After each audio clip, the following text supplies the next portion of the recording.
Thank you.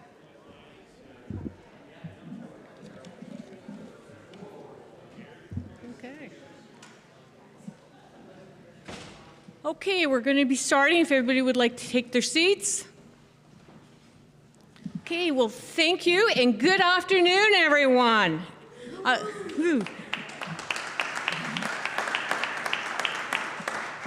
I want to welcome you to the Municipal Debate Forum presented by the Grey Highlands Chamber of Commerce. The Chamber is the voice of our local business community and is committed to the enhancements of economic prosperity in our community. I'm Karen Cox. I'm the President of the Grey Highlands Chamber of Commerce. First, I would like to thank the candidates for attending this afternoon. We are fortunate that many of the candidates running for Mayor, Deputy Mayor, and the 5 councillor seats in the Municipality of Grey Highlands are able to join us this afternoon. For those candidates that were not able to join us today, we are having another candidates forum on October 13th at 7 p.m. at the Osprey Community Centre in Feversham. I would also like to thank the audience for coming to meet the candidates, to learn more about them, listen to their answers to our questions this afternoon.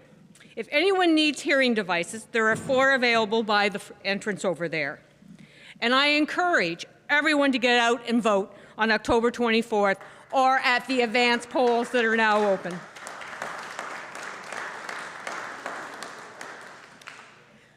Just as a housekeeping note, there are washrooms. There are 2 on this level past the coast racks in the foyer, and there are more in the lower level. I would now like to introduce our Vice President of the Grey Highlands Chamber of Commerce, Margot Byers, and she's our co-moderator for this afternoon. So Margot, over to you. Thank you and good afternoon, everybody. Before I start, I just want to make sure everybody in the audience's cell phone is either turned off or on silent so that we don't get some disturbing rings happening during the process. So due to the number of candidates that we have running for the different positions, this format will be questions and answers only with no rebuttals. And there will also be no questions from the audience. They will be questions that we've already gotten from the public and our Grey Highlands Chamber of Commerce members. All candidates will be given the opportunity to provide opening and closing statements, with the mayor and deputy mayors having 2 minutes to do their remarks, and the councillor candidates having 1 minute. At the 15-second point before the end of your time, Michelle Patey will be raising the 15-second sign to give you notice that you only have 15 seconds left, so wrap up your comments. And when your time is up, the stop sign will go up. Myself or Karen Cox will say thank you, and the mic will be turned off. So you will be finished. During the question and answer period, the mayors and deputy mayors will have up to 1 minute to answer the questions, and the councillor candidates will have up to 30 seconds to respond. Again, the 15-second warning will be applied to the questions as well. I trust that everybody in the audience will be respectful with the time, or everybody, the audience and the candidates, will be respectful with the time allowed in order to give everyone a chance to speak. And so this forum does not go on too long today. The questions we have asked, oh, I've already said that, so don't worry about it. If you have any questions to ask the candidates after the forum, the candidates will be in Friendship Hall. They have tables set up with their information. You can go in there and talk to them. There's also refreshments going to be set up in Friendship Hall as well. The candidates have drawn numbers to determine the speaking order, and the candidate that drew number 1 will be the first up for the opening remarks, and the candidate that drew number 2 will be first up to start the questions. We will have the questions directed to the mayors and the deputy mayors first, and then we'll have the questions directed to the councillor candidates. So I would like to ask each candidate to be ready to answer the question when it is their turn, because we're trying to minimize the amount of time between questions and answers. So the Deputy Mayor that will be starting the opening remarks is Don Alp. He drew number 1. And the councillor that drew number 1 is Christine Wagner, and she will be leading off for the councillor opening remarks. That's it. Over to you, Karen, for the first question. Oh, right, sorry. Little blip. We're doing the opening remarks. So as I said, Don Alp is starting the opening remarks for the mayor candidates. So Don, you have 2 minutes. Hello everyone. I'm running for mayor because I want working class people to have a working class person to represent them.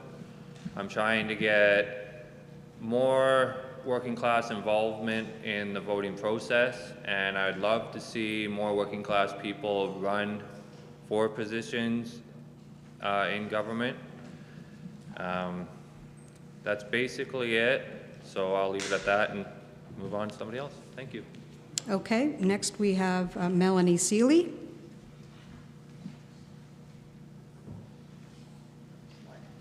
Thanks. Hi, good afternoon. I'm Melanie Seeley. I grew up on a working farm in Badgerose, if you know where that is, and I currently live here in Markdale. I lived overseas for many years, and I brought back with me lots of envisioning for planning for our future for Grey Highlands. I'm really nervous as well, but I'm really excited to be running for deputy mayor. One of the main reasons why I wanted to run for deputy mayor was, well, actually the biggest reason was because there's a thing called democracy, and I didn't want Dane to be the only person running. So that's the biggest one, well, yeah, one of the reasons why I decided to run. But 2, because I have lots of ideas for Grey Highlands' future. Like I said, I grew up here, I moved back, I'm still here. I have a lot of experience and wisdom and knowledge, and I hope that you will see that through my nervousness. Thanks.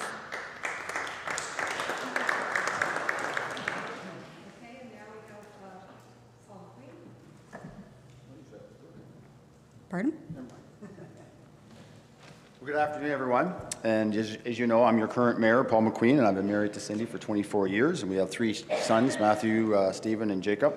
And we live on our homestead farm where we've had since the late 1850s. And my sons are the 6th generation. We farm about 500 acres of land.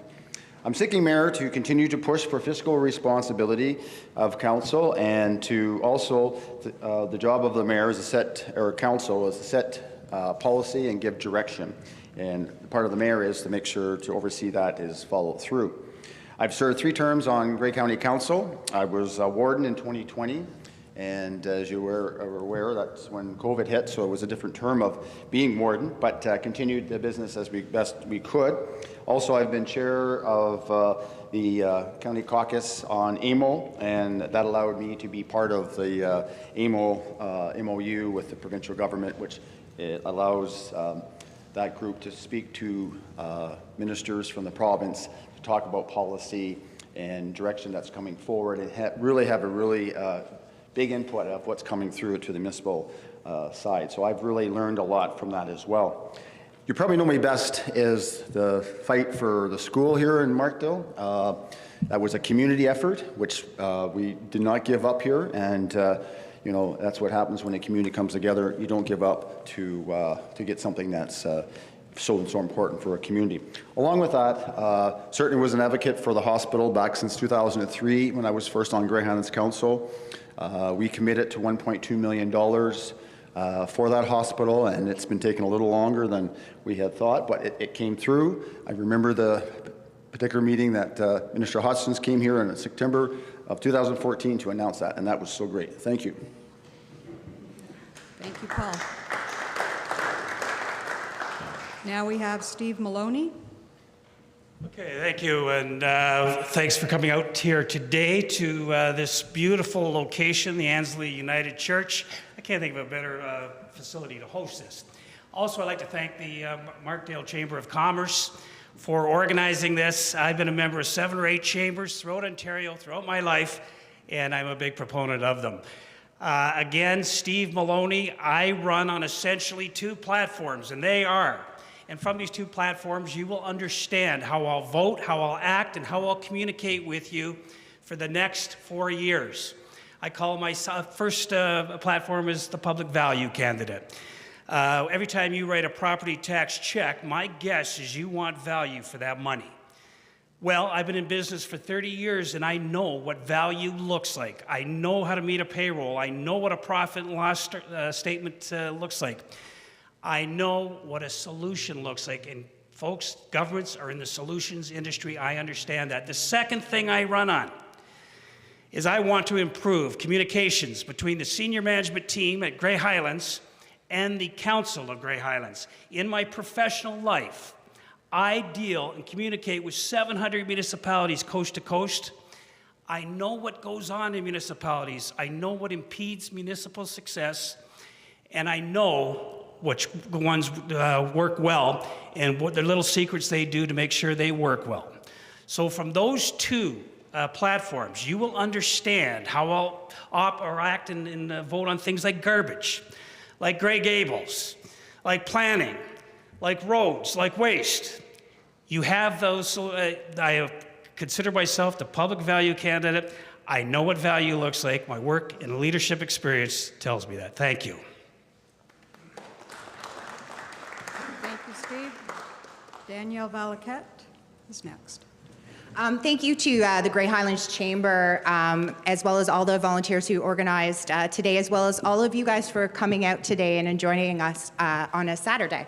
So my name is Danielle Valaquette. I am a wife and a mother of 3 kids, 17, 15, and 9. And I'm a small-scale farmer and a counselor since 2018. My family and I operate a small-scale swine farm between Ceylon and Priceville. Before pursuing politics, I was a project manager and a business analyst in information technology. I have taught English as a second language, and business communications at 3 Ontario colleges, and I am an entrepreneur at heart. I love living in Grey Highlands. I love raising my family in Grey Highlands. And I am here because I am committed to a sustainable economic and environmental Grey Highlands for us all. And I am committed to you. I am committed to the community you have built here and the community you envision for your children and grandchildren. Many of us are concerned about the rising costs of living. There are efficiencies that can be found through efficiently chaired meetings and efficiently chosen committees. Council meetings are way too long. Not only are they inefficiently chaired, but there is almost no communication between the leadership and the rest of council. Much of this could be addressed if council was encouraged by leadership to actually talk to one another instead of being political rivalries. Expect more. Vote Danielle Valaquette. Thank you. Thank you, Danielle. Next up is Dane Nilsson. Hello, everybody. My name is Dane Nielsen. Thank you very much for being here and taking the time. I'd like to thank the Chamber of Commerce for putting this together and all the time and effort that you as community members put into the community. In case you didn't realize, I am running for Deputy Mayor of Grey Highlands. I'm the past president of the Chamber of Commerce, Flushing and Kinsman, and currently president of Kids and Us Daycares that run sites across Grey and Bruce counties. As a current member of council, I sit on the Police Services Board, Community Safety and Wellbeing Committee, a current member of the Library Board, the Financial Assistance Committee, and the Nottawasaga Valley Conservation Authority. I run a small business in Eugenia and have a wonderful hobby farm located between Flesherton and Priceville. With so much going on, why should I run for Deputy Mayor?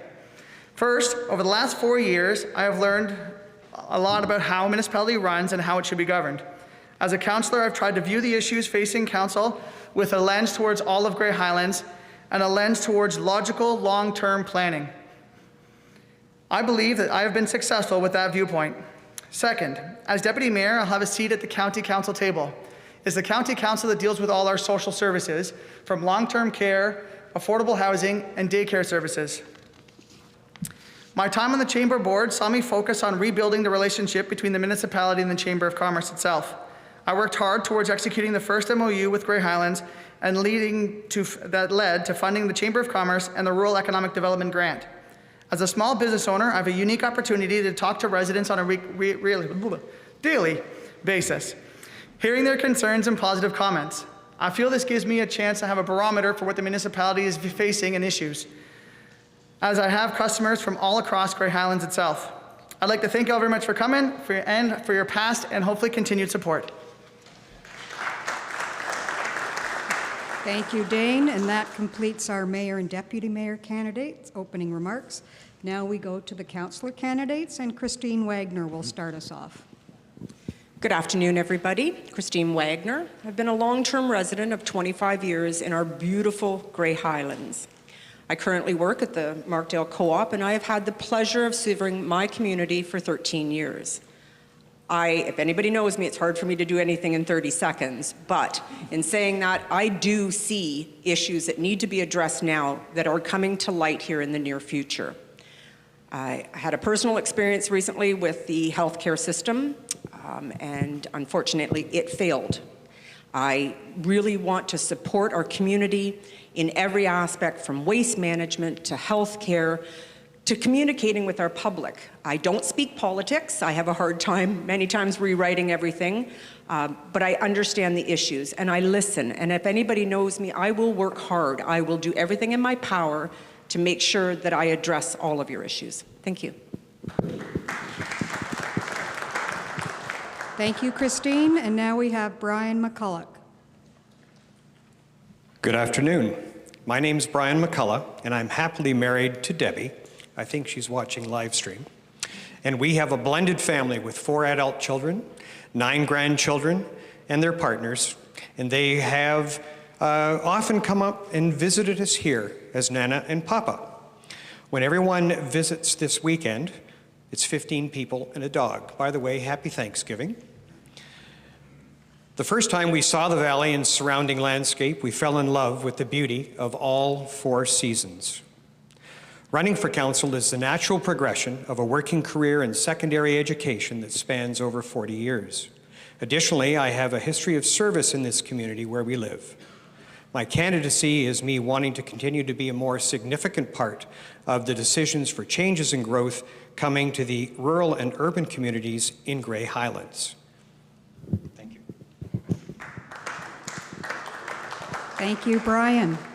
Now we have Reed Dennison.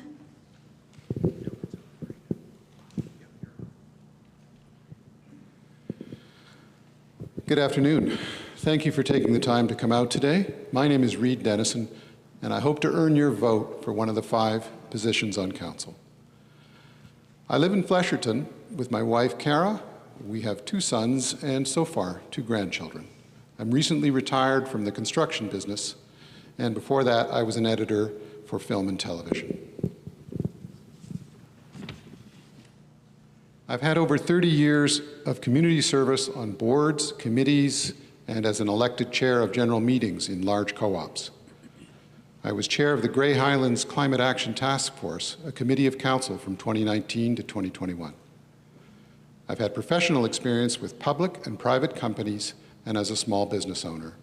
30 years as a documentary film editor, sifting through hours of footage to make compelling viewing for TV, requiring patience, attention to detail, and the ability to see the big picture in the noise and confusion. These are the skills you need in a counselor. Thank you. Thank you, Reed. Now, Roger Tumaneri, and I apologize if I pronounced your last name. I got it? Awesome. Thank you.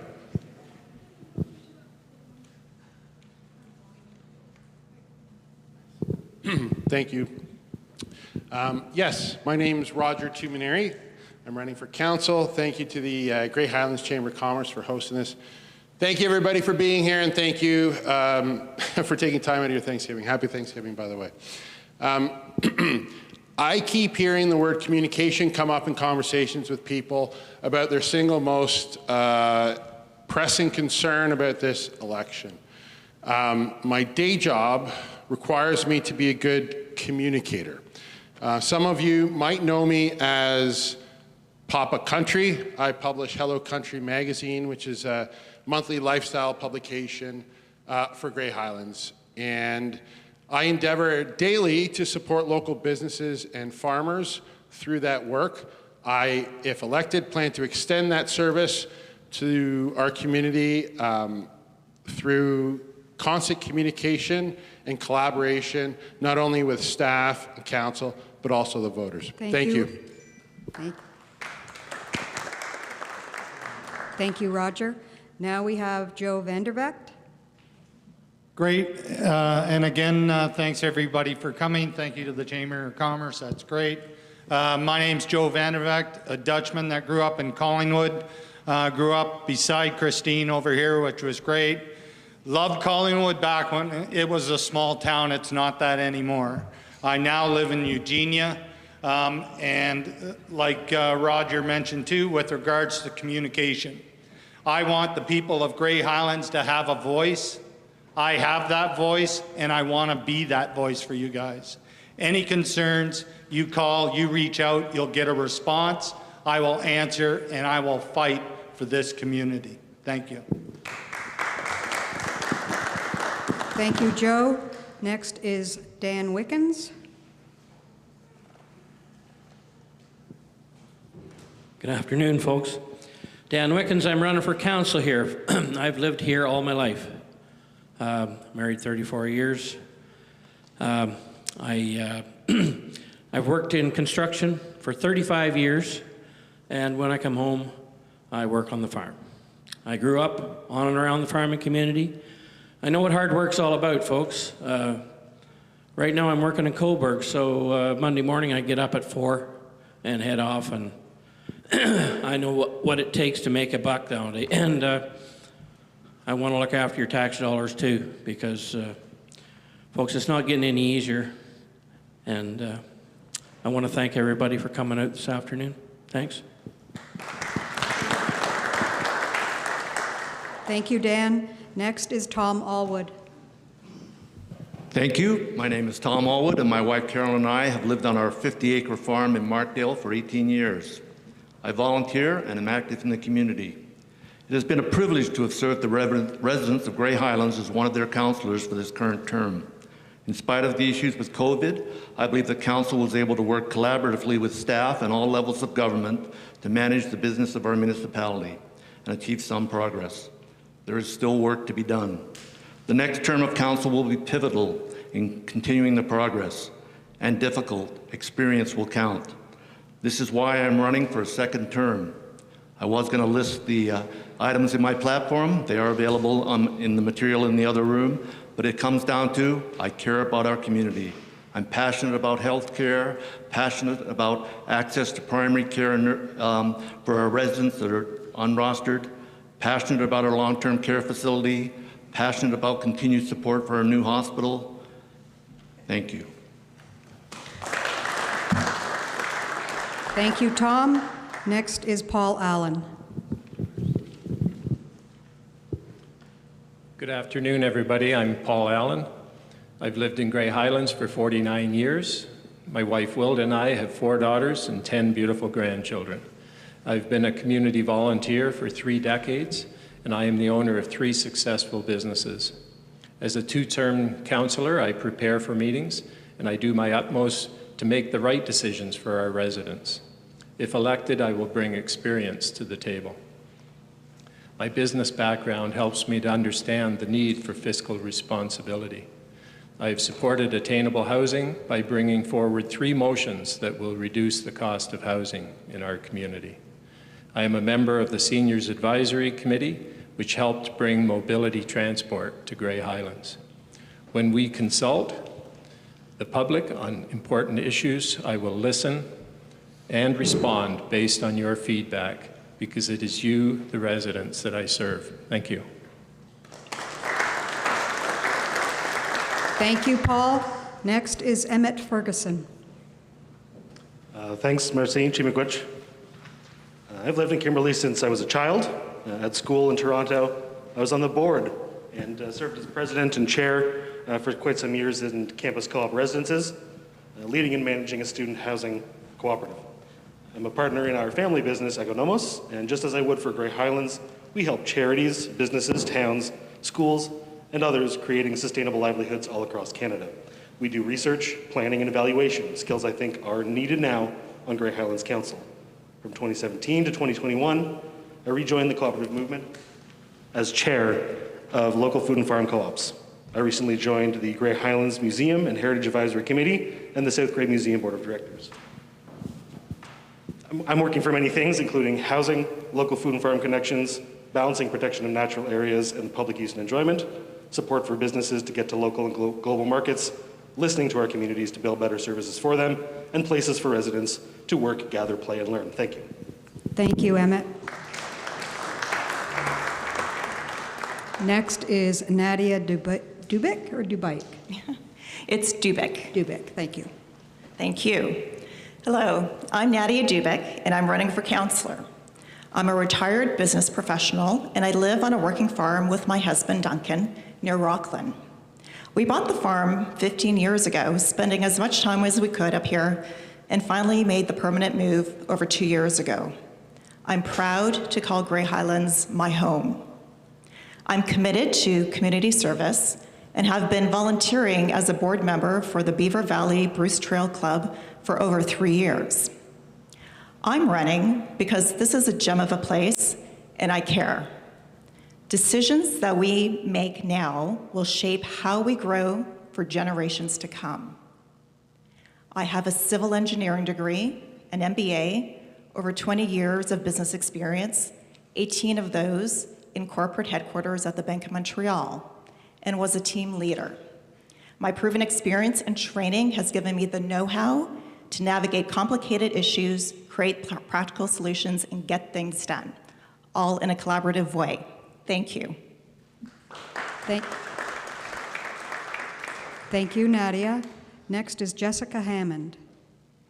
Hi everyone, I'm Jessica Hammond. If I seem familiar to you, we've likely run into one another at the Grey Highlands Public Library, where I worked for the past 8 years. My goal is to continue working with and serving the public here in Grey Highlands. I am an expert at connecting people with the information that they need. My focus will be on community service, ecological conservation, and transparent communication. Thank you. Thank you, Jessica. And last for the candidate councillors, councillor candidates, there we go, is Lynn Silverton.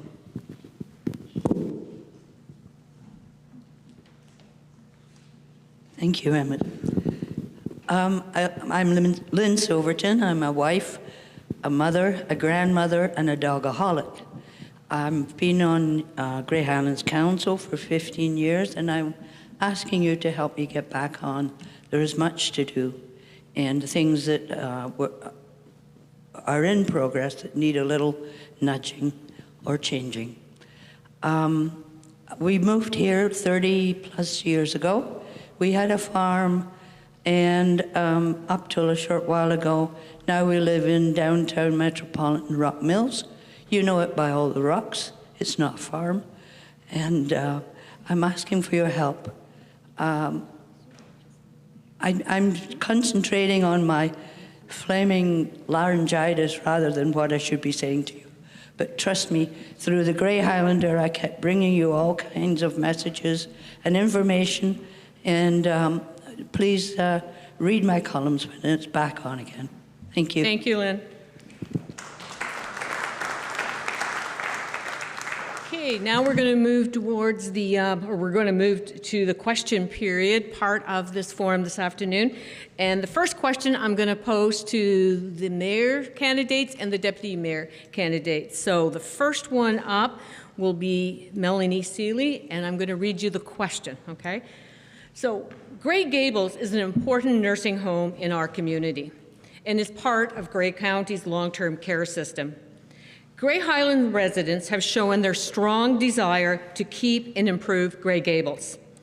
Will you defend the continuing upkeep and improvement of Grey Gables at the county level, and how would you do this?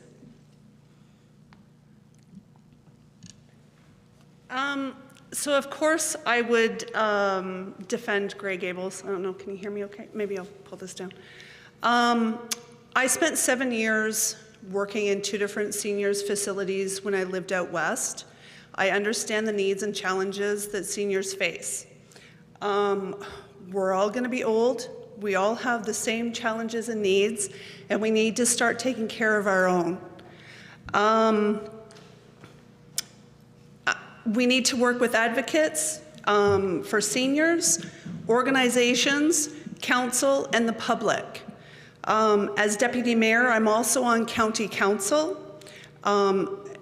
This is one of the other biggest reasons why I jumped the gun to deputy, because I want to fight to save Grey Gables. Thank you, Melanie. Next up is Paul McQueen. Well, you know where I stand on this. I certainly have fought hard to bring Grey Gables here, and we had it. We had it. I will say that in early of this past term, we brought Premier Ford to Markdale. He toured our hospital, the current hospital, and the Grey Gables. And he said, let's get the shovels out, let's get her done. When I was warden, I persevered. Well, in the last term, we had the beginning of this last term, or this term right now, we had to first save it, because you know it was on the books to getting closed. Brought a motion forward, we brought it back, and we saved Grey Gables. I brought a motion when I was warden to apply for 62 new beds. We got those beds. Up until August 26, 2021, a motion that came forward from a councillor in Owen Sound to put it on hold. And there was a recorded vote that day, and we lost that day. We lost by 50 to 40 in a recorded vote. We lost the ability to expand Grey Gables, which is terrible. So I will certainly move forward, as elected as your mayor, to bring that back. Thank you, Paul.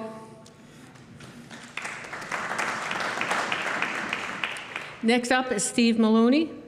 Thank you. I grew up in a town about 1,000 people more than Markdale. My mom was a registered nurse and the executive director of the long-term care home in Elmer, Ontario.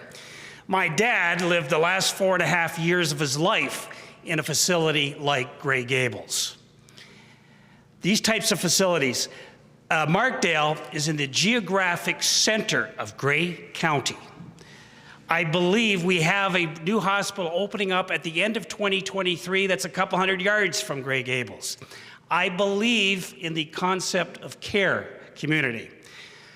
I also think, and I told you earlier in my intro, that governments are in the solutions business. What you need to do is you need to elect somebody who has the stamina to go into county and say, those beds should be in the place where in Markdale, the center of Grey Highlands. Thank you. Thank you, Steve. Next up is Danielle Valaket. Thank you. So I think we're all pretty much in agreement in this room that the 62 beds is not enough. And I think that many of us are sort of left surprised that these 62 beds are not part of the long-term financial outlook for the county. So what I will do as your mayor is I will put a resolution on the table to make sure that Grey Gables and these 62 beds and more is on the table for the county. And then what I'm going to do is I'm going to go to each and every one of those deputy mayors and mayors that sit at that table and ensure they understand why they have to vote for this. If there is an obstacle that they do not understand, if there is a question that is the reason why they are not going to vote in favor of this, I will address it immediately and make sure that this vote passes this time. Thank you. Thank you, Danielle. Next up is Dane Nielsen. Thank you very much. The mayor and deputy mayor have the largest impact on this file. As part of the county council, we need to push for what the county consultant said, and that is that a campus of care model is the most logical way to afford and pay for the long-term care in a community. That means having an assisted living facility beside an affordable long-term care beside a hospital. That has a transition period so that people can stay in their community and be part of the community that they've been for all their lives. So we need to push for what the county's consultant said. In addition to that, we need to realize that it's the most, as I said before, logical long-term plan because you're trying to look into the future of the next 25 to 30 years. We know we have an aged community here. We know that as an aged community, we're going to need to protect those beds and fight for them. Thank you very much. Thank you, Dane. Next, or last up, is Donnell. Hello. I don't currently have all the details for the Old Jades Center at Grey Gables. As I become aware of them in the position of mayor, I'll take a common sense approach to it and try and help out individuals throughout the community. That's basically all I can say on Grey Gables. Thank you. Thank you, Don. I'm now going to move to the candidates for councillors with the same question. And first up is Brian McCullough. Absolutely, yes. Support the mayor and the deputy mayor when they go north to Grey County. The other thing, of course, that all of us can do is perhaps at the dinner that's happening next week, we can be talking to our provincial representatives. Thank you, Brian. Next up is Reed Dennison. I'll defend Grey Gables by insisting the mayor and deputy be united in pushing Grey County Council to realize that even though costs are high now, even though we risk a tax increase, we could lose tax revenue if the county doesn't go ahead with the 62 beds that were promised to us. How's that? If Grey Highlanders can't find long-term care for their spouses or aging parents, they'll vote with their feet. Not to mention that there's no guarantee that the provincial funding will be there when we finally decide we want it. Thank you, Reed. Next, I have Roger Tumineri.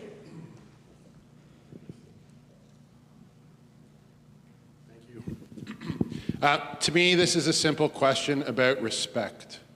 So what kind of society or what kind of community are we if we cannot do our best to keep our seniors either in their homes or in a facility such as Grey Gables within the community in which they most likely live the bulk of their life? They pay taxes here, they raised a family here. We have to look after our seniors. We have to look after our kids. We have to look after each other. Thank you, Roger. Thank you. Next up, I have Joe Vanderbeek.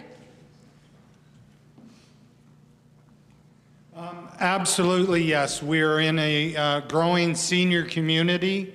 These people have built this community, and we need to support them in their final years. Not only would I support the deputy mayor and the mayor on this, I would hound anybody at county that would vote against it. Thank you. Thank you, Joe. Next up is Dan Wickens. Yeah, this is an easy question for me too, folks. Anybody that would vote against it is absolutely crazy. I would like to echo Roger's words too. The seniors here lived and worked in this, and there's no reason why they shouldn't have a place in the community. And maybe somebody should clue them in that the baby boomers. My mother's here today. She'll be 80 soon, and I'm the end of the. She's the start, and I'm the end. And there's a big demographic coming, folks. Thank you, Dan. Next, I have Tom Alwood. Grey Gables is an essential and needed facility in Grey Highlands. The current term of council worked hard to save this wonderful Class A facility when the county was proposing selling it. We lobbied and again were successful in getting the province to approve the 62 extra beds. The county has put this expansion on hold. Grey Highlands Council needs to get Grey Gables expansion back and approved by Grey County. We were successful in saving Grey Gables. We need the same kind of efforts to get those extra beds.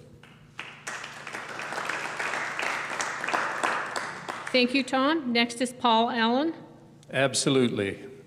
I will vote for a mayor and a deputy mayor that I know will continue to advocate for expansion of Grey Gables and support that expansion when it is discussed and voted on at County Council. I have supported this cause by participating in efforts in the past to obtain more bed allocation and redevelopment of the county-owned facility that is strategically located, as Steve said, in the center of Grey County, and I will continue to do so. Thank you. Thank you, Paul. Next up is Emmett Ferguson. Yes, absolutely. Families thrive when they can live closer together. We need services in Markdale for healthcare and long-term care to support our aging population and the dignity and autonomy of seniors and others. Every effort should be made to ensure that additional investments in long-term care are made to avoid families being separated to Owen Sound or other communities far distant from Grey Highlands. So if it's up to me, I just start fundraising here to meet a goal for our portion, and I expect the county will come around when the time is right. Thank you, Emmett. Next up is Nadia Dubik. So this is a loud yes. There is a great need for more beds, and with baby boomers aging, the demand will just continue to increase. As councillor, I will work with the mayor and the deputy in the efforts to bring the issue, discussion, and supporting resolutions to Grey County. This is a basic care service we need, and we need to find a solution. Thank you. Thank you, Nadia. Next up is Jessica Hammond. Yes. Echoing what many of the other candidates have said, this is an integral component to our municipal healthcare system. As this jurisdiction is at the county level, I would love to do all I can to support the mayor and deputy mayor to make sure that Grey Gables remains open and thrives and continues to grow, while advocating for all the growing needs that Markdale has. Thank you.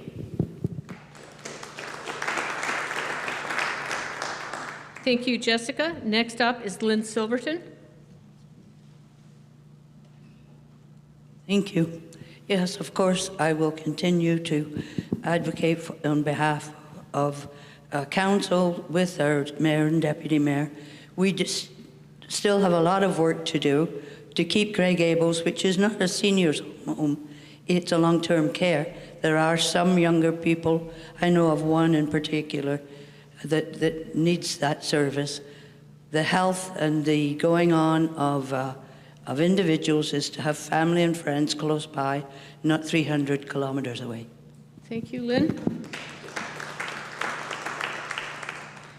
And last up is Christine Wagner.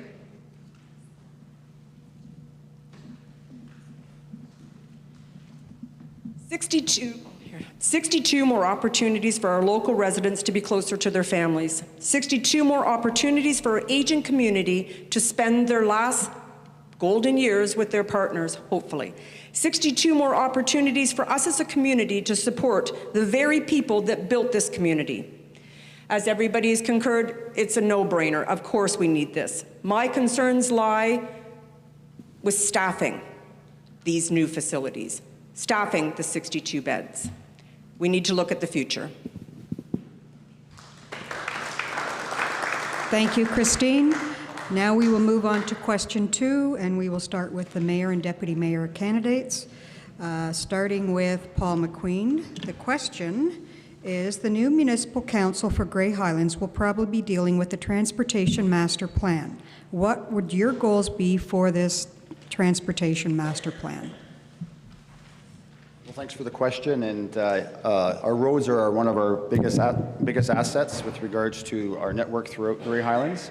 One of the things that we have improved on is the quality of gravel. We've gone to quarry gravel, and that has certainly turned out to be a very good investment. Some of those remember the old red gooey stuff that was on the roads, and that made a big difference. Certainly, I like to see moving forward also an open discussion with council, staff, and the public of corridors. Where does our traffic move throughout our municipality? And we need to focus on that because, as you know, you build a road, you pave it, people migrate to those paved roads. I think we have to be smart on where are those corridors going throughout our rural, but also our downtowns and our urban centers as well. We also need to take a real look at our sidewalks and our network of that and looking at improving that, along with improving pedestrian safety. Thank you. Thank you, Paul. Next up is Steve Maloney. Okay, roads and waste. I think those are the two big things that when you pay your tax bill, I think that's what we want to solve the best. Now, I understand that 2/3 of the roads here in Grey Highlands are gravel. And there is a master plan being presented by the Transportation Department, the Grey Highlands Transportation Department. I did say I was in the solutions business. I do believe that a cost-benefit analysis should be placed on every decision that we make. You know, where those roads need to be paved first. There is going to be a gradual transition from gravel roads to paved roads. I would love nothing better than to chair up that committee because I like to do, that's what I've done in my business all my life, is cost-benefit analysis. There is a systemized priority, and that's what I think that we should follow. Thank you. Thank you, Steve. Next up is Danielle Balakat. Roads. Roads and the associated infrastructure, like bridges and so on, are clearly a huge expense to the municipality, and I look forward to this report, though it does scare the bejeebies out of me. Additionally, these reports on Grey Highlands will give us sidewalk inventories and the needs that are required for active transportation infrastructure, which I think is incredibly important nowadays. I think we've all learned after COVID that roads are more than things that cars go on. And so I'm hoping that what comes out of this transportation report is some inventory on sidewalks, some ideas of what we can do for new sidewalks, as well as ideas to hopefully slow people down. Thank you so much. Thank you, Danielle. Now we have Dane Nelson. Thank you very much. The goal of a transportation master plan is to take a high-level look at transportation of all forms across the whole municipality. We'll need to focus on the heavy transport truck traffic coming down the Highway 10 corridor and how that affects both Markdale and Flesherton. We also need to consider blending our trails master plan with this document so that we can understand where our cycling trails and hiking trails merge with the road structure infrastructure that we have in the municipality. The county is currently working on a transportation master plan, and the Ministry of Transportation has a regional transportation master plan for all of this region. Those two documents will need to be considered while we're looking at our own. Thank you. Thank you, Dane. Next up is Don Alp. When it comes to roads and road safety, I would like to stop the wasteful time and money on too many studies for obvious things like crossing guards, stop signs, streetlights. And when it comes to road maintenance, I would like to, when roads are scheduled to be maintained, at that point, widen the shoulders for the Mennonite community, the farming community, and the pedestrians. Yeah, I think that pretty much covers it. Thank you. Thank you, Don. Next is Melanie Seeley. Hi. So I haven't seen the master plan, obviously, but sidewalks are extremely important, and ones that don't lead you into the path of the oncoming cars are extremely important. Sidewalks in general are important. Being on county council, you can see along the highway, along the corridor of Highway 10, where there are places where we can actually have passing lanes that makes it less dangerous. There's a lot of places that need stop signs in our communities,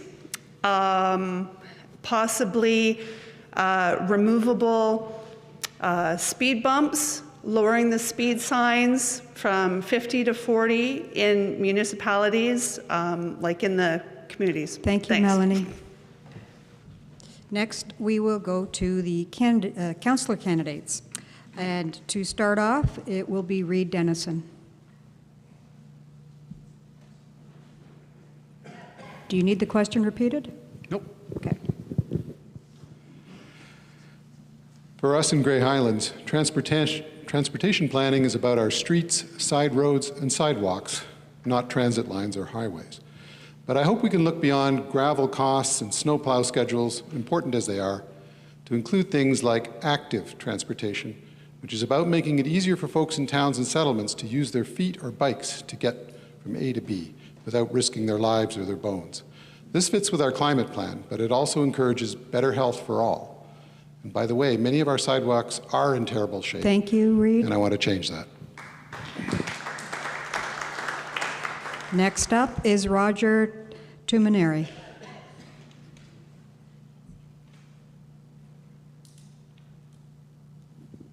Thank you. I think more than anything, this is a safety issue. But consider for a second what our local traffic looks like here in Grey Highlands, right? It's not like Toronto, that's for sure.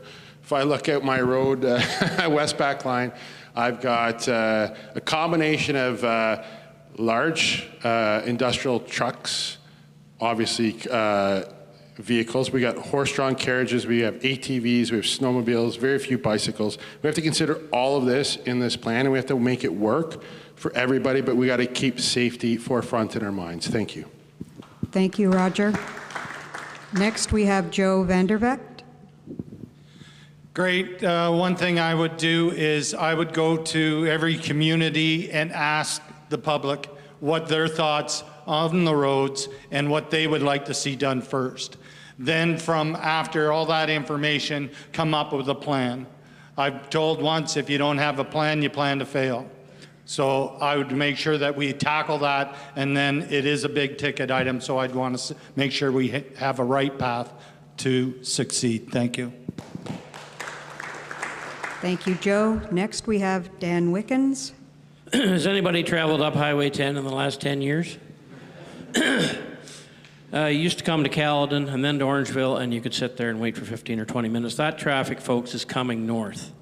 There are more and more people coming out of the GTA all the time, and we need to plan for that. You can imagine what it's going to be like to head south and turn into the grocery store. You'll be sitting there just like everybody else. Thanks. We need to plan. That's what we do. Thank you, Dan. Next is Tom Allwood. The goal for a transportation master plan would be the safe and efficient movement of people, goods, and goods that include all transportation options, including electric vehicles, cycling, and pedestrian traffic. Options for improved parking, an electrical vehicle charging network, a Highway 10 bypass of our major settlement area, expanding our 650 kilometers of roads and 20 kilometers of sidewalks, ensuring that those 650 kilometers of roads and 20 kilometers of sidewalks are maintained, accessible, and expanded to meet our future needs. Next is Paul Allen. Improve and pave identified main corridors within Grey Highlands. Investigate increased development charges for rural commercial developments on our rural roads. Introduce measures to address aggressive drivers. Reduce the speed limit to 40 in all our built-up areas, provide alternatives to regular transportation routes, such as walking and biking trails between and within our settlement areas, and provide paved shoulders for biking and walking where feasible. Thank you. Thank you, Paul. Next is Emmett Ferguson. My goals for this would be focusing on improving safety, sidewalks, active transportation, and road paving networks. I think adopting a safety-first mentality is just common sense, and we need a bit more of that in deciding how to calm traffic and reduce risk in our villages and rural routes. It's great to see some public transit initiatives starting up locally, and walkers and bikers, I think, should be clearly included in any new developments, and rural routes improved and made safer. Finally, I'd look for a schedule and recommendations for paving more of our gravel surfaces, including long-term planning. Next up is Nadia Dubik. So my priorities for healthy, livable communities promote safe options for active movement such as cycling, walking, and running. So that includes sidewalks and traffic calming solutions. For safe and efficient movement of people and cars, and goods and trucks, improve and expand our road infrastructure. Our solutions will need to meet our current needs and our growing future needs. And most important, we need your input. Thank you. Thank you, Nadia. Next is Jessica Hammond. So again, this is at the county level, and I would love to support the mayor and deputy mayor. And I wanted to speak quickly on busing. There are busing options available in Grey Highlands to get into and out of our community, and it would be really great on the local level to introduce things like shelters for people waiting for the buses. Thank you. Thank you, Jessica. Next is Lynn Silverton. Thank you. 30 seconds is not long enough to say what I want to say about roads, etc. Therefore, I ask all you good people to take the parts you agree with that my colleagues have said and credit me with them. Thank you. Thank you, Lynn. Next up is Christine Wagner. So we jokingly call Highway 10 the Autobahn, but it is not a joke. It's a safety concern. I do feel in this master plan we need to consider our agricultural vehicles as well. Make sure that they have accessibility to their farms, not to shorten their driving distance, which will reduce costs and emissions. Our sidewalks, our local towns, lack of sidewalks is a safety concern. We need to improve on all of this. Thank you, Christine. And our last council candidate is Brian McCulloch.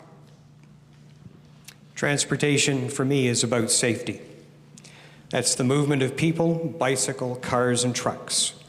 It involves lower speeds in urban areas, 40 kilometers, sidewalks where people can move through their neighborhood, paved shoulders, wider shoulders, and signage where farm equipment has the right of way. Walking trails are key to some of this. We'd like to hear from you.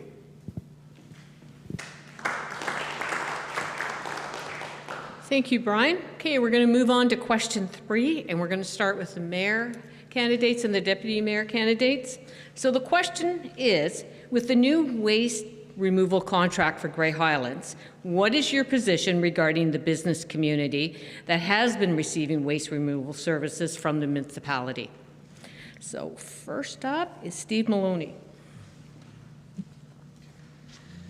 Okay, I'm a little light here, to be honest with you, because after I attended the information session in Markdale Arena, 15 hours before it was voted on, 4-3 for bins that you will now deploy January 2nd, I got to admit, after that session, I came out with less answers than I went in with.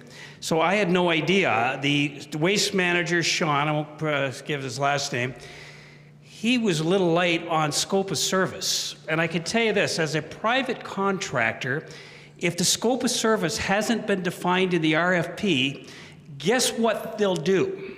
They will cut services to you. And that's really bad for a guy like me because I live on a private road on Lake Eugenia. So I don't know if I'm getting garbage collection or not. It was handled atrociously. It's the second platform I had is we need to improve communications between council and management. Thank you. Thank you, Steve. Next up is Danelle Velikat. Sorry, Didia. It's okay, sorry. So the RFP that went out, and so this is related to both private roads as well as commercial pickup. So the RFP that went out was for exactly the same service that we're getting now. So council's intent was not to change the service. 2 proponents came back, one had bins, one did not have bins. The one that did not have bins was $250,000 more, and was bags every other week. So council ended up with a proponent that was recommended by staff. The intent is if your bag of garbage was picked up before, the intent is for it to be picked up again, okay? So whether that be commercial or on a private road. I'll say it again. The intent for the RFP is that your garbage will be picked up. Thanks. Thank you, Danielle. Next up is Dane Nielsen. So I kind of need to echo Danielle Valaquette on this one. On Wednesday's council meeting, Councillor Allwood did put forward a notice of motion to this effect. All of council supported the concept that everybody who had their garbage picked up before will get their garbage picked up again. It was reiterated 3 or 4 times during that council meeting to staff specifically to make sure that the understanding was there. The whole intent is that yes, we are changing to a different style of garbage collection, but those who had their garbage collected before will continue to do so, whether you are a commercial business or live on a private road. Thank you. Thank you, Dane. Next up is Donnell. All I can commit to is to try and get information out to the people better. It seems like so many people did not understand how this garbage procedure was going to go and was not informed of the whole thing happening to begin with. I would like to see more information given to the public in these type of circumstances. Thank you. Thank you, Dawn. Next up is Melanie Seeley. Of course, garbage collection needs to occur for everyone, whether you're residential or commercial. I was not aware that they wouldn't be getting garbage removal, but as the previous council members have said here now that they will. If this is something that they will not, I would have to investigate that and make my findings public. Thank you, Melanie. And next, Paul McQueen. Is that on? Okay. As we know, current council support moving forward with the new waste and recycling contract. I do have some real concerns moving forward with finalizing the new service. It was mentioned that we talked about this at our last council. Councillor Allwood did bring a notice of motion about the commercial part downtown. What was unclear was it's per property. So per property, if you have a store and 2 residential units, it's per property according to the bylaw. There's going to be a real awakening here when that comes. So it's, you know, come the new council, we're going to have to sort that out because people that have been getting garbage may be suddenly surprised because, and go back to that council meeting and look at it because there's debate around that part. And part of what Councillor Allwood, unfortunately, was unable to attend that council meeting, who brought the notice of motion forward on that day, was to give direction that commercial garbage will continue to be picked up. It's a little uncertain and a little unclear. Thank you. Thank you, Paul. We're now going to move that question up to the candidates for councillor, and first up is Roger Tubineri.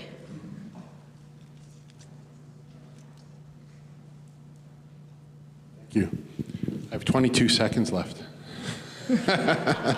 The question was about commercial pickup, right? Businesses. So some of their garbage is a little bit more sensitive than your garbage or my garbage. I don't doubt, however, that there is a solution out there. I think that if there are issues with individual business owners, that we can solve them on an ad hoc basis. And certainly if I'm elected, I'm most likely going to be talking to them anyway. For the magazine, I'll have... Thank you, Roger. Yep, no worries. Okay. Next up is Joe Vanderveck. Great. I think with regards to the garbage, what was garbage was how the current council handled the communication with regards to the whole issue.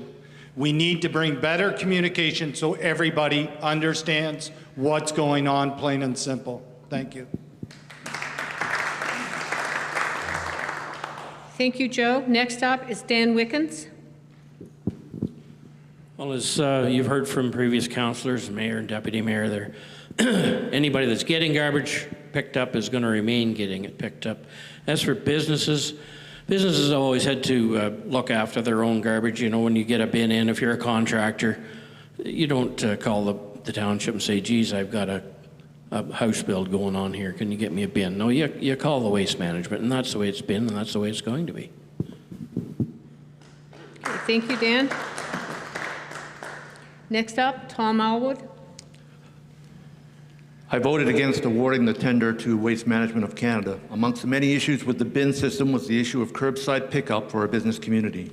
My notice of motion at our last council meeting to direct staff to include this in the contract was amended to read, for all those who currently receive curbside pickup. The new term of council will have to ensure the bylaw includes this for our business community. Thank you. Thank you, Tom. Next up, Paul Allen. First off, I did not support moving to a bin system, and as has been said already, any property that is receiving curbside pickup now will continue to do so. And this was confirmed by our Director of Environmental Services at our last meeting. Quantities, though, will be restricted to what can fit in the bin. Thank you. Thank you, Paul. Next up, Emmett Ferguson. Obviously, a waste removal strategy that does not include commercial removal is in nobody's interest. From discussions I've had, it sounds like there will be some unanticipated costs and changes associated with the move to the bin system. These could, and I say should, have been anticipated and clearly communicated earlier. I know that the idea of shared dumpsters has been floated, and right now it's a shame that we don't have enough facts to make a sound decision or understand what's happening. However, as councillor, I would think the business community deserves an answer, and well in advance of anticipated changes. It's good to see some indications from recent council decisions that this oversight is likely to be corrected. Thank you. Next up is Nadia Dubek. Those that are receiving waste removal services today should be receiving waste removal services starting January 1st. Businesses are taxpayers and they need to receive their expected services. The bigger issue is communications. When I knock on doors, I'm still getting people who are surprised they're getting bins. We need to do better.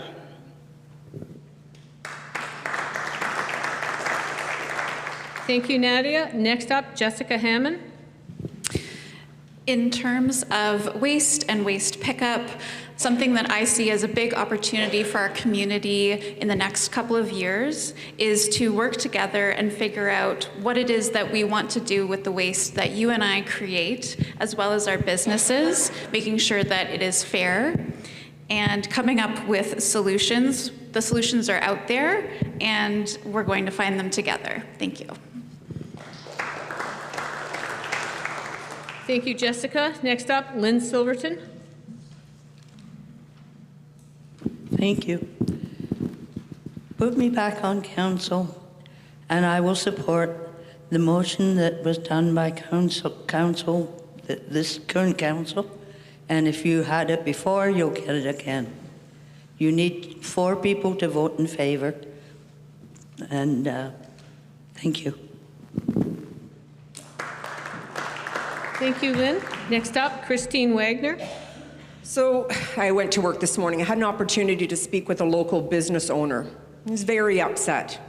He pays his business taxes. He pays his property taxes. So I asked him, what would you like to see? And he had nothing to say. He's as confused as the rest of the business owners. Communal service, where they have community bins. I know at one point we had one down at the Ball Diamond for recycling.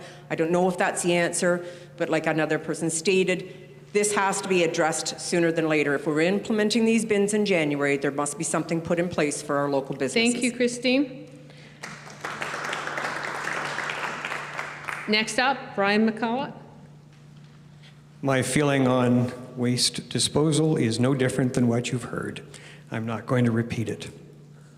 However, please remember that the professional staff at Grey Highlands are like you and me. They have standards, they work hard, and I believe they got it right. Mr. Nilsson stated, I think correctly, if you're getting it now, you get it later.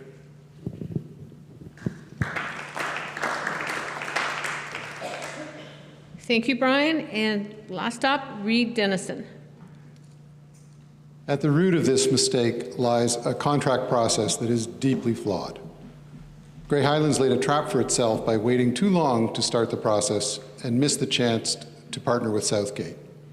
Now, I understand Council has cleared up the misunderstanding, but in the future, I'd like us to have public meetings long before the decision is made, not one day before the contract is awarded.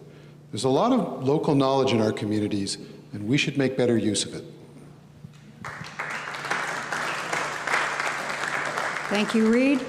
And that concludes the answers to question number 3. We will move on to question number 4 with the deputy mayor and mayor candidates. And the question is, the municipality of Grey Highlands Council declared that we are in a climate crisis.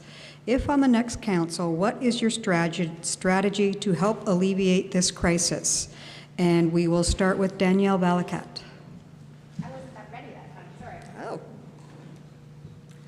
So the climate crisis. So some of you might be aware that one of the reasons why I got involved in politics was because of the climate crisis. And I became a farmer because I got involved in the climate crisis, but that's a different story. So I believe that we can have a great economy and we can make good environmental decisions as well. One of the things that I have done is work with the Federation for Canadian Municipalities, and one of the things that Grey Highlands is doing is we are working through the inventory steps, so we are inventorying our greenhouse gas emissions. Once we get through that first inventory step, what it will do is it will open up a whole pool of federal funding, and we'll be able to do things like natural infrastructure, perhaps bring in some more trees, and do some really cool climate projects. So thank you. Thank you, Danielle. Next is Dan Nielsen. Thanks very much. Dane. Part of every decision needs to consider the climate crisis, whether we're buying equipment, disposing of land, or approving projects. The municipality, as Danielle Valaket has said, has joined the Federation of Community Municipalities Climate Program, and with that program, we're working through understanding our own actual emissions. This is what Grey Highlands needs to do for starters, but we must make sure we work with Grey County, our neighboring municipalities, and the province to push that the climate crisis lens is adapted to every single decision made across the province. While we can feel like this crisis is too big for us to solve alone, working together we can make an impact, leaving this place better for our future generations.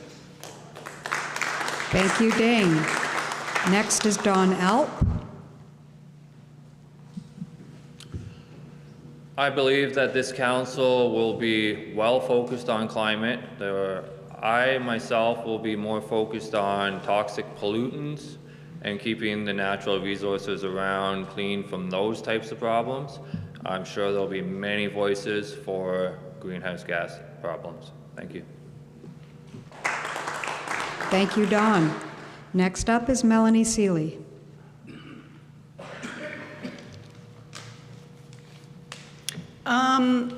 So I would work together with advocates, organizations, and committees to help find answers to solve our issues.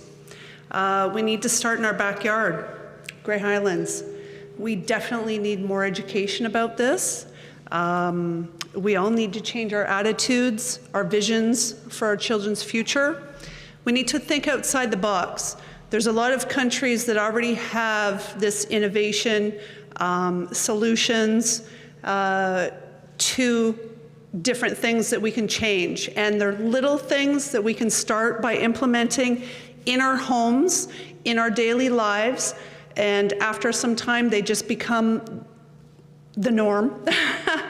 And these are things that we can work with and make Grey Highlands a better place to live. Thank you, Melanie. Next, we have Paul McQueen. Grey Highlands did declare a climate crisis in 2019. Grey Highlands did create a climate action task force, creating a proposed climate action plan. This report was received by council and is currently at the staff for comments to be brought back in the new council. When I became warden in Grey County in 2020, one of my first orders of business was to create a climate change task force. And it was formed, and recommendations have come forward. The Grey County also has hired a staff person to manage climate action. And just as a side, next Saturday afternoon or in the morning, sometime, they are doing planting at the Grey County building in Owen Sound to start a whole look at planting trees and what that's going to look at. And they have a whole plan of redesigning the whole front yard of County Council's building because, you know, it's one big green space and they're going to plant all kinds of different trees. That's our first start. So thank you. Thank you, Paul. Next and finally is Steve Maloney. Back to the last question for 10 seconds. I got a question for you. Has anybody ever said to you, I intended to do that, but didn't? Mark my words, we have a garbage crisis coming close to you soon. Anyways, now on to something easy like climate crisis. As Paul said, Mayor McQueen said, there is somebody being hired at the county that is going to head this up. As I've said earlier, I have in the last 4 years communicated with mayors and deputy mayors across Canada, particularly here in Grey County. When I get a seat as deputy mayor for Grey Highlands, they'll know who Steve Maloney is. They'll know what Steve Maloney stands for, and they'll take Steve Maloney seriously. Thank you. Thank you, Steve. Now we'll move to the councillor candidates, and to start the question, or the answer, is Joe Vanderbeck. Great. I would just help support this initiative, help develop a plan, and then make sure that we see that through. Any support that I can give to anyone running these initiatives, I would definitely help do that. Thank you. Thank you, Joe. Next is Dan Wickens. Yeah, I think, folks, where we can help mainly is in our homes. Home heating is a big issue. It's going to get more costly as it goes. I think that if people were aware of programs, grants from the government, if somebody came to your door and said, we'll give you $5,000 to put new windows and insulation, you would probably do it. I think the awareness is what people need, and that could come from the council in mail-outs and the papers and stuff like that. Thanks. Thank you, Dan. Next is Tom Allwood. Council has declared a climate crisis. At the municipal level, we have to balance what we aspire to what we can achieve. I support the XM strategy of establishing a baseline for greenhouse gas as we establish reasonable goals, and would consider that staff reports to Council include a climate impact along with the staffing impact and financial impact of their recommendations. Thank you, Tom. Next is Paul Allen. We need to do all business in Grey Highlands through a climate emergency lens, considering how each decision will affect the environment. Tom, I'm planning to put forward a notice of motion requiring staff to include in all council reports a scoring of how each recommendation affects the environment. Decisions will then be made with that information in mind. Thank you. You can second it. Next is Emmett Ferguson. Thank you. Of course, including climate in the lenses we use to select things is a good idea, but I think we need to make decisions that are specifically disposed to protecting the environment. So I think we need to be adding lands to the Niagara Escarpment Parks and Open Space System to ensure that our biosphere reserve is healthy and protected beyond 7 generations. I will work to increase municipal capital spending on environmental conservation investments. In addition, I will work to ensure that our official plan is not changed to permit on-farm diversified uses below 250 square feet or below 20 hectares. Thank you. Thank you, Emmett. Next is Nadia Dubik. Climate crisis is one of the biggest challenges facing our generation, and municipalities has influence over 50% of greenhouse gases emissions. So we need to get to work. Council has received the report from the Climate Action Task Force, and next steps would be to consult with you, create a plan, fund it, and implement. So let's get to it. Thank you. Thank you, Nadia. Jessica Hammond is next. Where I would like to shine on council is through policy. The reason we have seen some counterintuitive decisions recently is because existing zoning and policies were not necessarily built and written with sustainability in mind. It's not exactly riveting for some people, but it's a language I love. Thank you. Thank you, Jessica. Next up is Lynn Silverton. Thank you. I'm losing even more. Okay, so when on council, I will ensure that this matter doesn't disappear. In fact, I'll support Councillor Allen and Councillor Allwood's motion and see that something is done in a way that, as I said, it won't disappear. I'm sorry, I'm just getting a little weird, as usual. In other words, I don't want it to disappear. Next up is Christine Wagner. Climate crisis should be on the top of everybody's concerns. One of my drives for council is the increased manufacturing hubs on our local agricultural land and the impact that it'll have on our environment. Lack of hazardous waste disposal, overdevelopment, traffic congestion, all release emissions that damage our very fragile ecosystem that we have in Grey Highlands, which is a beautiful community to live in. Let's preserve this. Let's work on improving our recycling procedures. Thank you. Next is Brian McCulloch. My work with the Ministry of the Environment and teaching environmental studies has shaped how I live in a sustainable way. We all can reuse, reduce, and recycle, which was around in the 70s. Yes, I'm that old. The municipality has that existing climate action task force. It's very important that the municipality takes some of those recommendations, and whenever they're going to make changes or enact new bylaws, we need to find out what that's going to do. Thank you, Brian. Next is Reed Dennison. To me, the most critical environmental problem facing us is the climate. Yes, it's a global crisis, but I believe small municipalities can make a big difference here. For 2 years, I served on and chaired the Grey Highlands Climate Action Task Force, and we made recommendations to Council on what can be done right here. It's impossible to outline a strategy in 30 seconds, but I want Council to treat the climate danger like the emergency they say it is. The task force handed in its report in 2021, and now it's almost 2023. I'd like to see it through. Oh, sorry. Thank you, Reed. Next up is Roger Tumineri.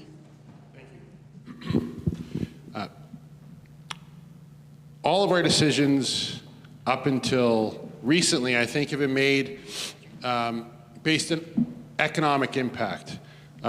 We take into account social impact of our decisions. Now we need to include the environmental impact of every decision council makes. But not just council. We need to think this way too.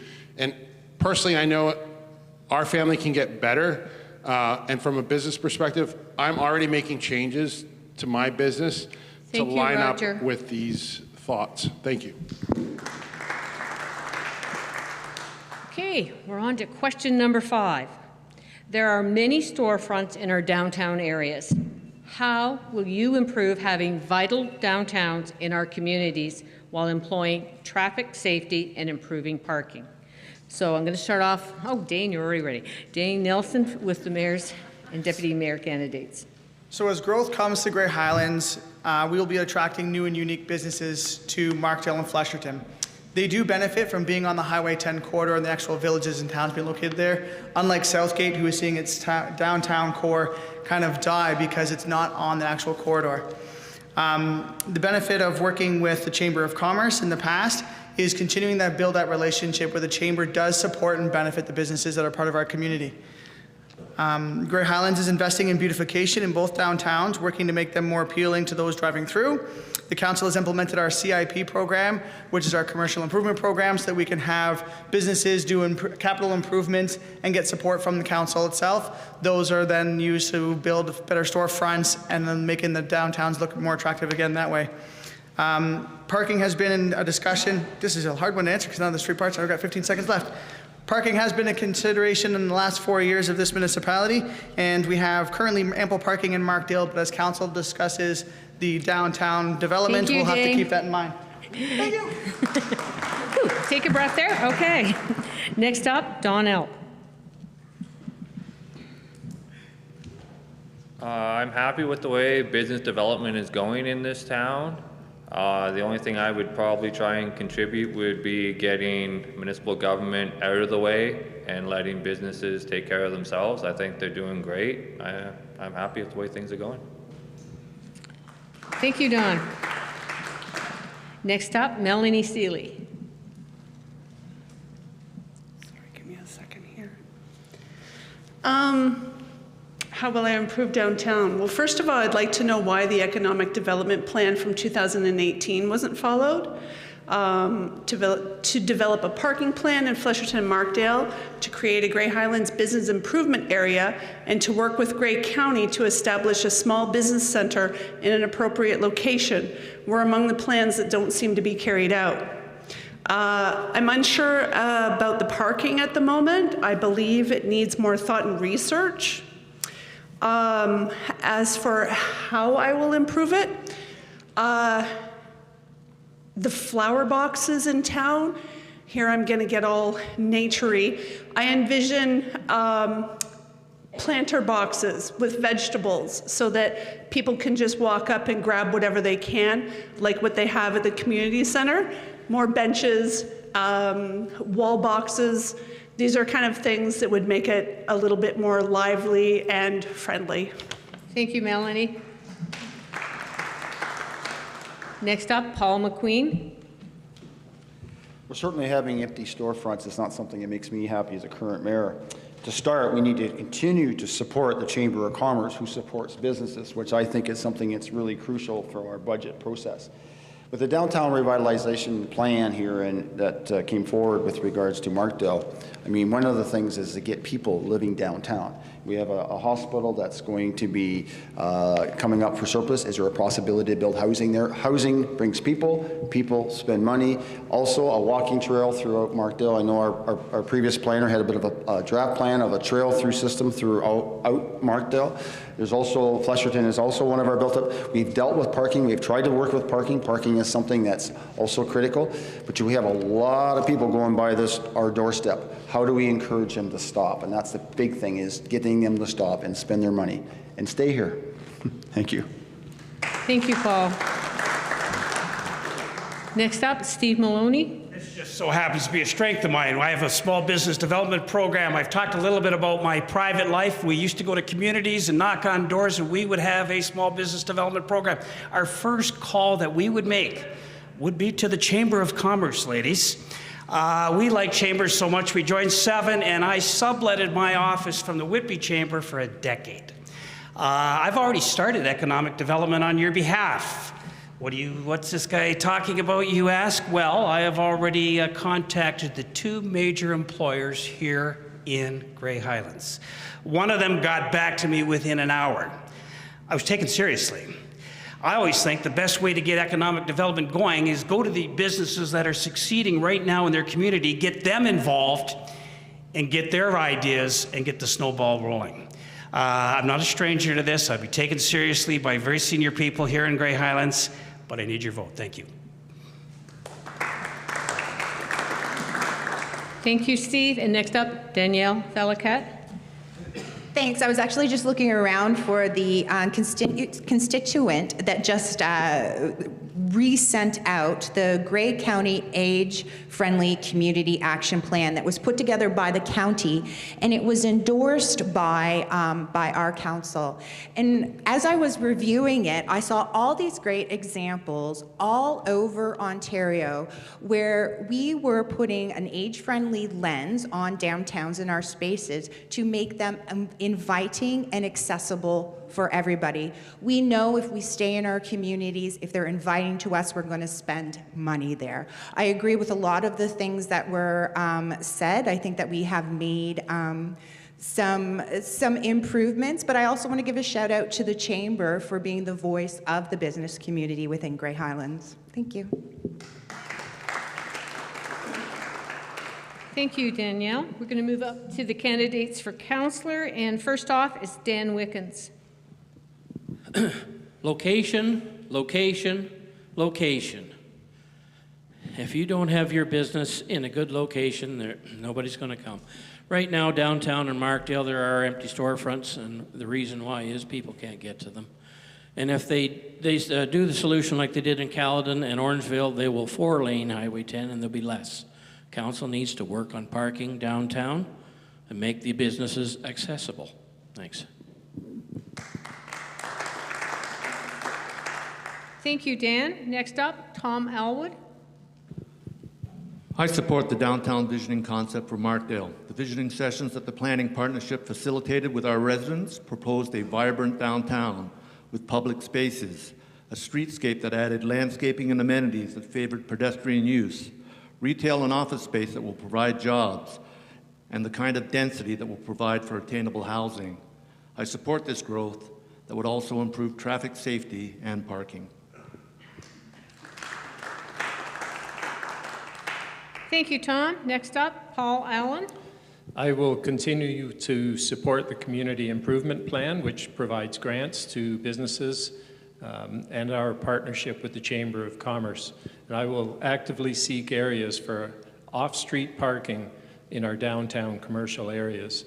And it is then, to me, up to the business owners to provide goods and services that the public desire and can afford, which will encourage residents to shop local. Thank you.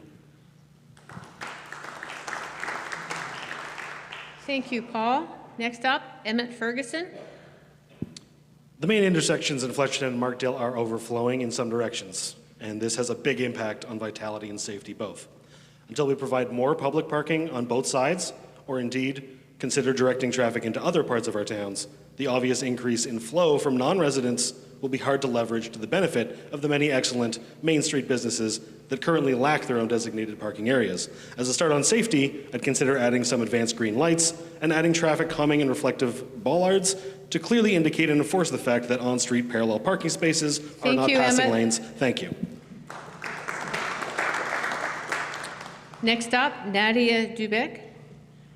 The municipality had visioning sessions to revitalize the downtown Markdale, and ideas included mixed-use commercial and housing, walkability, green spaces, and becoming a destination. This is a great vision to work towards. With this in mind, I would support community improvement plans such as renovation grant programs. We need parking so that customers can stop and visit, safe streets with traffic calming solutions, crosswalks, and gathering spots, including parkettes and benches. Thank you, Nadia. Next up, Jessica Hammond. I know the struggle businesses have faced in Grey Highlands. My husband and I were owner and operator of the Spatula Diner for 4 years. Getting brick and mortar shops up and running, places that can employ local residents, come with many limitations, including parking and lease agreements. Revitalization is integral. Thank you. Thank you, Jessica. Next up, Lynn Silverton. Thank you. The community improvement plan that was created when I was on council is well used, and I hope it continues to be used. And there are also, I assume that the question is referring to the Markdale downtown. There are very many more downtowns, but there's a couple of spots in downtown Markdale, one in particular beside the old fire hall, that can be made into a parking lot. There's lots of ways it can be handled, and we need to get going on it. Okay, thank you, Lynn. Next up, Christine Wagner. So working in retail, one of my goals is to get the customers to move past that front counter, to go up and down the aisles and shop. So one year I decided I was going to put a red flashing light up. And to my surprise, everybody went to the red flashing light. So we as a community need to decide what that red flashing light is, make things accessible. If anybody has had any relatives in a wheelchair, we're not there. We're not there. We need to make our downtown inviting. Our stores need facelifts. We need to encourage new. Thank you, Christine. People. Next up, Brian McCullough. The Reimagine plan that the Economic Development Department helped work on providing great advice from residents, business, and the Chamber of Commerce. I support continuing the revitalization of storefronts, entrances, and perhaps the insides of stores. Things need to be accessible to an aging population through an off-road parking area and walking a town that people can get to the businesses and get inside. Thank you, Brian. Next up, Reed Dennison. One word: housing. We can't develop our business or tourism resources without places for the people who work at them to live. Governments need to get behind affordable housing projects that people want to build. This needn't cost a lot. Council simply has to write a policy directing staff to fast-track these projects. We have the land right downtown Markdale for housing. More people living downtown equals more business for local stores. I think the way to solve parking in business areas is to fund a committee of store owners. Thank you, Reed.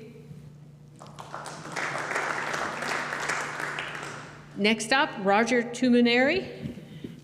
This one's tricky because 30 seconds is not enough time to answer this very, very important question, because what is a community without a vibrant small business sector within it? We all love where we live, but we love where we live because we can walk to get cool stuff. So increase pedestrian-friendly experience, increase incentives for landlords to rent out their retail spaces to viable retail businesses. Look at that. Thank you, Roger. Look at that. That's right perfect. on time. I was done. Okay. This is enough. And last person to answer this question, Joe Vandervik.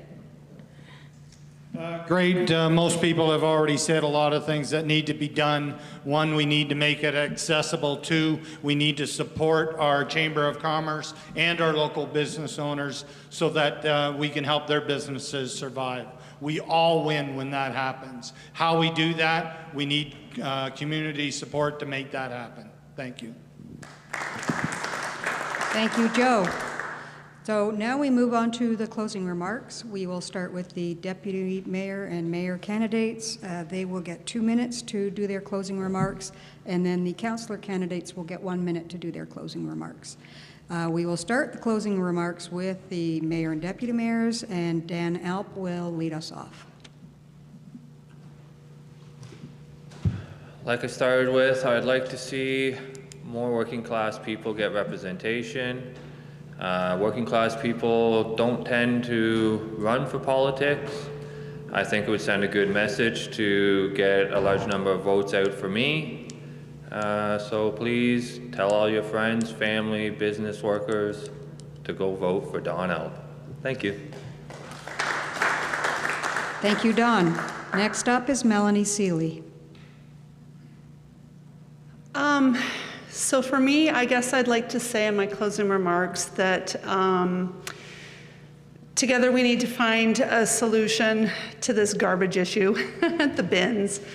It is an issue. The voices have been said. I do silently read all your messages on social media, and I know what the public wants. So we need to find solutions to this. Also, I also know that the struggle is real out there for a lot of people. I'm a single parent with a small child.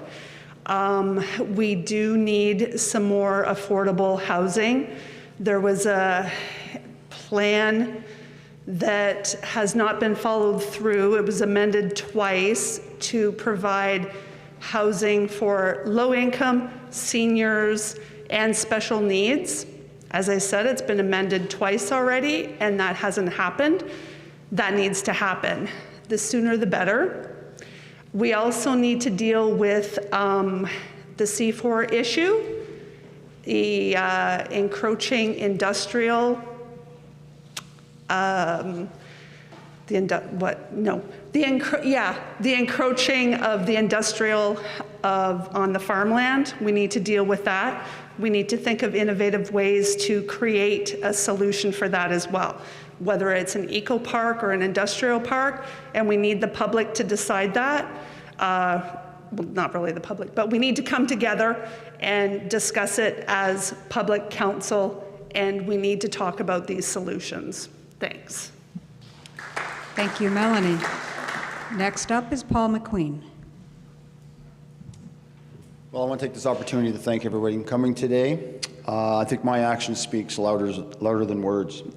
I run a council that is approachable. I'm open to the ideas of all the councils that are there. You have a good selection of candidates here. Help support me and support them and bring all these great ideas together. I run a council meeting that is able to allow those people on council to speak and have their time. Sometimes it's been said that maybe our council meetings go too long. Well, maybe that's from a staff perspective, but we do have a consent agenda that does allow things to move ahead. But you know what? We make some very important decisions. And you know what? If it takes a little bit of time, isn't that important? I think it is. Anyway, moving forward, I bring 25 years of experience to the table. I look at it as we as a large corporation and the mayor is the CEO. If you're looking at hiring somebody or having somebody run your corporation, you want somebody with experience. I bring that experience. My action speaks louder than words. I talk to you people, I shouldn't say you people, this community. That's not right to say you people. My community. I've lived here all my life. I've gone to Osprey School. I've gone to Grey Highlands. I've been here forever, along with our family. And I understand the issues of this community, and my boys are in this community as well and making a life this, a young life as they are today. So support Paul McQueen, and I will then work with the council that you put together to bring us to a better place here in Grey Highlands. Thank you. Thank you, Paul. Next is Steve Maloney. Mayor McQueen, Don Cherry got fired for saying "you people." I know you didn't mean that, Paul. In their early days, the two most successful songwriters of all time, John Lennon and Paul McCartney, had a secret because no one knew them. They said our secret to our songs was to put the word "you" in the first two lines. You did have that. It was to put the word "you." And what that did was it involved people. It got people involved. Now, going back to my initial platform of the public value, I talk about you. I talk about your tax rate. I talk about your property taxes. I talk about the check that you write. I also talked about making sure we have a cohesive relationship between management and council. That benefits you. I've just been sitting here listening to everybody, and I've actually put a third platform onto my candidacy. And that platform is the deputy mayor has a seat on council up in Owen Sound. That'll be about you. Those people know me now. They'll take me credibly. They will, and that when I'm there and I'm representing you in Owen Sound, I'll remember that it's about the people in Grey Highlands, whether it be Grey Gables, whether it be garbage, whether it be roads, whether it be economic development, whether it be planning. I'll always remember it'll be about you. Thank you. Thank you, Steve. Next is Danielle Valaket. Hi. So thank you so much for coming out on a long weekend and hanging out with all of us today and being engaged in your community. I have really enjoyed knocking on doors and talking to people, even if you disagree. In fact, some of the conversations I've had that are the best are the ones where people have disagreed with a decision that I've made and having the opportunity to sit down with them and explain why I made the decision I did. I want to give a shout out to everybody up there. It is hard to be a part of that crowd, so well done. And last but not least, I want to invite you all to go to www.daniellevaliquette.ca, where I've been blogging every single question from constituents, so you can hear how I am measured, intelligent, I have integrity, and every single decision I make, I have put lots and lots of thought to, and I welcome your comments. Thank you so much again for coming out on Saturday, and remember to expect more. Thank you. Thank you, Danielle. Next up is Dane Nilsson. So 4 years ago, I ran for council for a couple of simple reasons. One of the biggest ones being, I wanted to give my children a reason to stay in Grey Highlands. If our kids want to move because they want to go for an adventure and move to a different country or experience the city, that's fine. If they have to leave, then I failed. That's the way I've been judging myself on council. That's the view I have when it comes to a lot of the decisions we make. It is very important to understand that even though we're only on here for 4-year terms, the decisions we make impact the next 25 to 30 easy. It is imperative that we consider that lens with every decision we make. I love the fact that I have been part of this community and part of the business community for the last 10 years. I've had the opportunity to be all over Grey Highlands. I love to bring my kids to all the events that we have, and I've even brought my kids to a few of the council meetings so they understand how municipal government works and how important it is on our daily lives. It is the most in-your-face part of government that people just don't understand. The federal government and the provincial government get lots of excitement, lots of flag waving, lots of colors, but it's a municipal government that has a part of your daily life as we know it, with your garbage collections, with your roads getting plowed, with your roads being fixed. So as you look into the election booth and getting ready to vote, as elections is open and you are able to vote now, as of yesterday, please consider Dane Yeltsin as your deputy mayor. I've spent the last 4 years serving you, and I would love to serve you for 4 more. Thank you. Thank you, Dane. We will now move to the councillor candidates, and we will start with Tom Allwood. Thank you for coming out today. Thank you to the Chamber of Commerce for hosting this event. I would encourage you to support the Chamber by buying a ticket to their business gala. Hopefully you got from my speeches today that I care about our community. I'm passionate about your health, our community health. I believe my experience will help Grey Highlands grow responsibly, and I would ask that when you mark your ballot, you consider voting Tom Allwood for councillor. Thank you. Thank you, Tom. Next, we have Paul Allen. Here are some of my goals I wish to accomplish this coming term. Implement attainable housing initiatives to assist our residents, both young and old, to simply have a home to live in, whether that is getting into the housing market or having affordable rent payments. Have traffic calming, speed reductions, and improved pedestrian infrastructure in all of our built-up areas to help keep our residents and visitors safe. Have our new zoning bylaw in place. This will eliminate many of the minor variances and zoning amendments that our residents will be required to pay or apply for and pay for. Find efficiencies in the operation of Grey Highlands so that we can maintain existing services for our residents.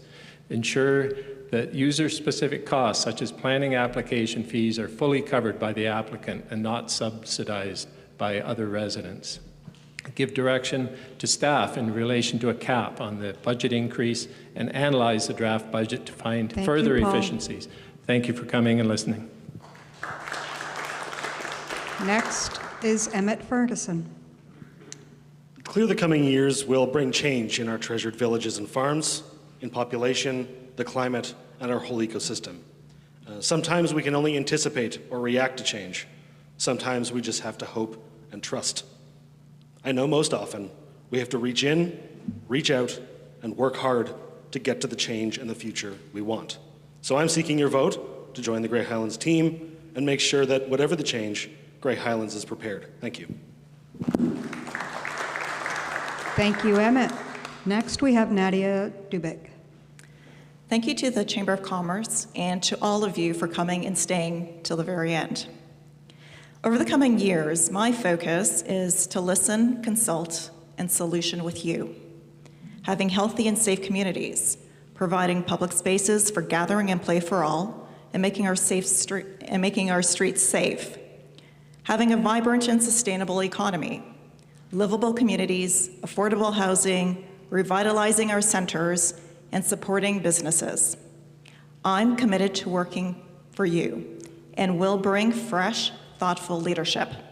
And most importantly, please vote. Thank you. Thank you, Nadia. Next is Jessica Hammond. As a public servant for the past 8 years, I have learned that Grey Highlands is an amalgamation of many historic communities. Even though we may appear to differ on different topics, I have learned that there is one thing that unites all of us. We all have something that we wish to protect. I would like to spend the next 4 years protecting it with you. Thank you. Thank you, Jessica. Next is Lynn Silverton. Thank you for coming tonight. 15 years experience I have on council. Apart from Paul McQueen, your next council will have a maximum of 4 years, I believe, if I've managed to work that out right with my code. I'm also on many boards and committees, 20 years plus, chair of police services. I'm chair of the seniors advisory board, museum, chamber of commerce. I'm on the library, library and museum, Rotary. I'm an officer with the Legion, and I'd like to bring this experience that when you're looking at us all, it's obvious that I'm the oldest here, and I have that experience, and I'm happy to guide.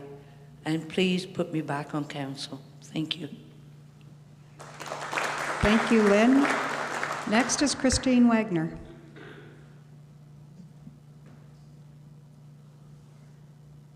I'd like to thank everyone for coming out. Happy Thanksgiving. Go home, celebrate with your families and your loved ones.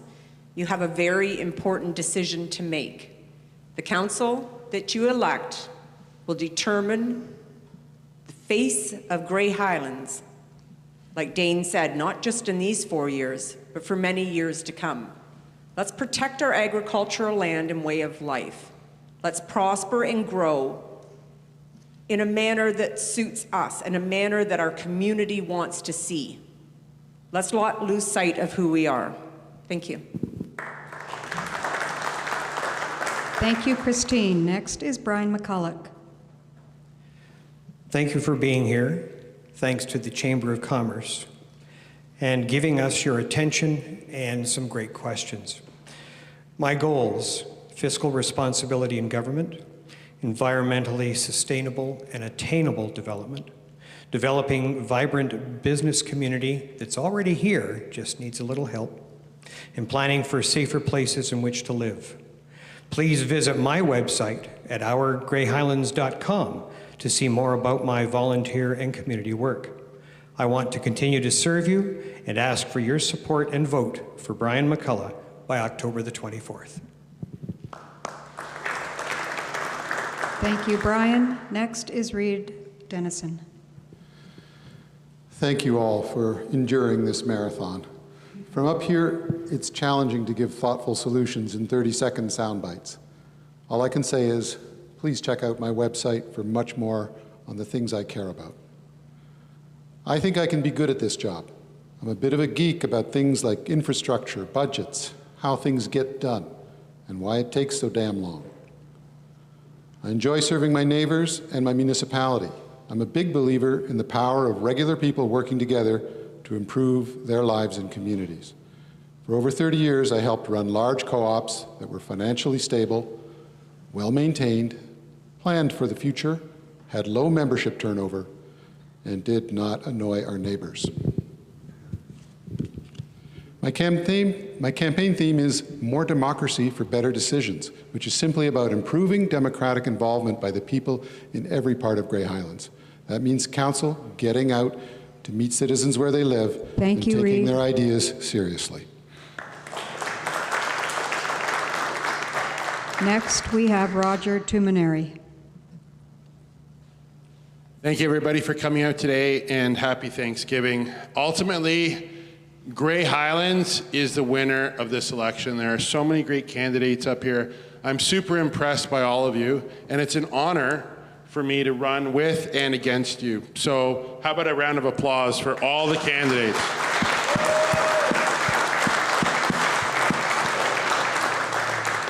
I want to be a part of this council going forward. I'm a team player, I'm collaborative. I know what it takes to run a small business. I know what it takes to support other small businesses, and I want to continue to serve the community of Grey Highlands. Thank you. Thank you, Roger. Next is Joe Vanderbeck. Great. Once again, thank you to the Chamber of Commerce. Thank you to all of you for coming out. And as a lot of people have said, happy Thanksgiving. Again, my platform is simply to be the voice of the community of Grey Highlands. That means put me in, coach. I'm going to fight for what you want. I'll fight for your needs to make sure that this is a community you are proud to live in. All right? And like Roger said, I too am grateful for everybody running up here. It's been a great process so far, and I do wish everybody great luck. Thank you. Thank you, Joe. And the last question, or the last one to answer, is Dan Wickens. I'm the one you've been looking for, folks. Thanks for coming out. One thing I've learned about talking to people, everybody's got an opinion, and they're all different, believe me. Some different from mine, but you've got to listen to them. That's what I'm here for, folks, to listen to you, to look after your tax dollars, and if I should be lucky enough to get voted in, I'll be quitting my construction career. I won't have to get up at 4 o'clock in the morning anymore. I'll be looking forward to 3 o'clock calls in the morning from some ugly constituent stuck in the road somewhere. Come and get the plows, please. Thanks.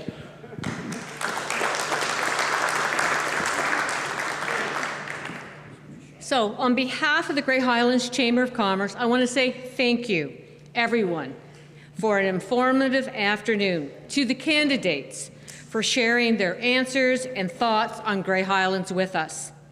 To all of you in the audience for coming out and being part of this important civic duty. And to the Ainslie Church for this beautiful venue. To the Grey Highlands Cultural Channel in conjunction with the Grey Highlands Library for live streaming this event today. To the volunteers, our chamber members and otherwise, thank you for helping make today happen. And now please enjoy some time to mix and mingle with your friends and your candidates. We're going to be set up in the room next door in the friendship room, and enjoy the goodies in the room. And thank you and happy Thanksgiving.